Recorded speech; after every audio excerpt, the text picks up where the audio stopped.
వెంట్రుక రాసి city life తో మసి నగరవాసంలో కేశాలకెన్ని కష్టాలో. పూర్తి వివరాలకు చదవండి రేపటి సాక్షి హైదరాబాద్ ఎడిషన్.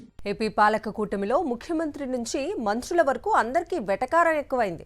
శాసనమండలిలో డయేరియా గురించి చర్చ జరుగుతుంటే వైద్యారోగ్య శాఖ మంత్రి హేళనగా మాట్లాడారు. ప్రజా సమస్యల పట్ల వారికున్న చిత్తశుద్ధి ఏంటో మంత్రి రుజువు చేసుకున్నారు. డయేరియా మరణాలకు తమ ప్రభుత్వం కారణం కాదంటూ తప్పుకునేందుకు మంత్రి సత్యకుమార్ ప్రయత్నించారు. మరి మంత్రి వెటకారానికి ప్రతిపక్ష వైఎస్ఆర్సీపీ ఎమ్మెల్సీలు ఏం చేశారు? Watch the story. గౌరవ సభ్యులు తన నియోజకవర్గంలో జరిగిన దీని గురించి ఆ డయేరియా గురించి చాలా ఆవేదన చెందారు. చాలా సంతోషం. వారి ఆవేదన చూసి నాకు కూడా చాలా ముచ్చటగా అనిపించింది. చూశారుగా ఆంధ్రప్రదేశ్ వైద్య ఆరోగ్య శాఖ మంత్రి సత్యకుమార్ యాదవ్ వెటకారం. విజయనగరం జిల్లా గుర్ల మండలంలో డయేరియా మరణాల గురించి శాసన మండలిలో చర్చ జరిగితే దానికి సమాధానం ఇస్తూ మంత్రి వైఎస్ఆర్సీపీ సభ్యులను హేళన చేస్తూ వెటకారంగా మాట్లాడారు.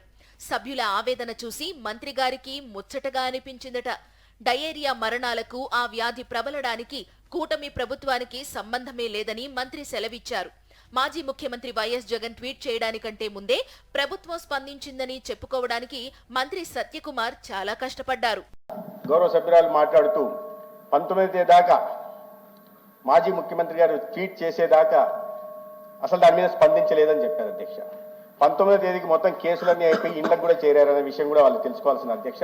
అంతకుముందు వైఎస్ఆర్సీపీ సభ్యురాలు వరదు కళ్యాణి మాట్లాడుతూ సెప్టెంబర్ మాసం నుంచి విజయనగరం జిల్లాలో డయేరియా వ్యాధి విజృంభిస్తుంటే అక్టోబర్ 19న మాజీ సీఎం వైఎస్ జగన్ ట్వీట్ చేసే వరకు ప్రభుత్వం పట్టించుకోలేదని విమర్శించారు.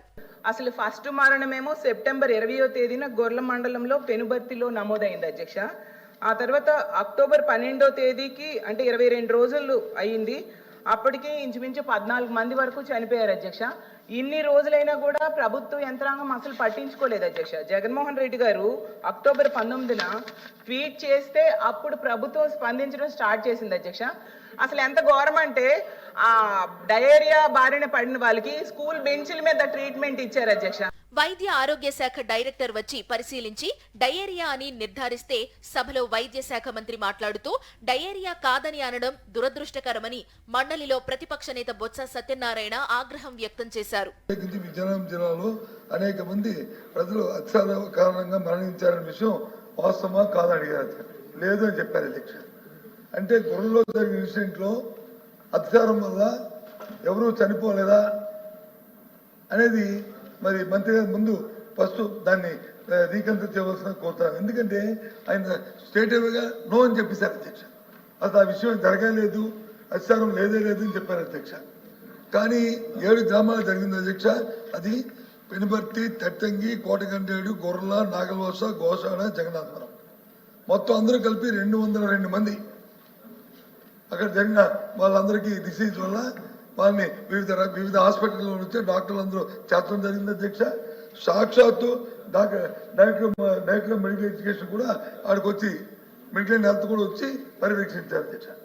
ఈ స్టేటివే లేదు, డైరీ జరగలేదు, అసలు ఇది సంఘటన జరగలేదు అని అంటే అదేం అధ్యక్ష. ఇది దయచేసి మంత్రి గారిని దాని మీద మళ్ళీ ఆలోచించి అధికారులకు సమాధానం తెప్పించుకొని చెప్పవలసిగా కోరుతున్నాను.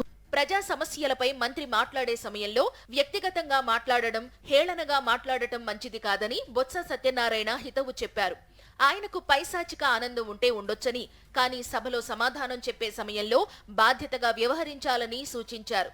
మంత్రి వ్యాఖ్యలకు నిరసనగా సభ నుంచి వాకౌట్ చేస్తున్నట్లు బొత్స ప్రకటించారు.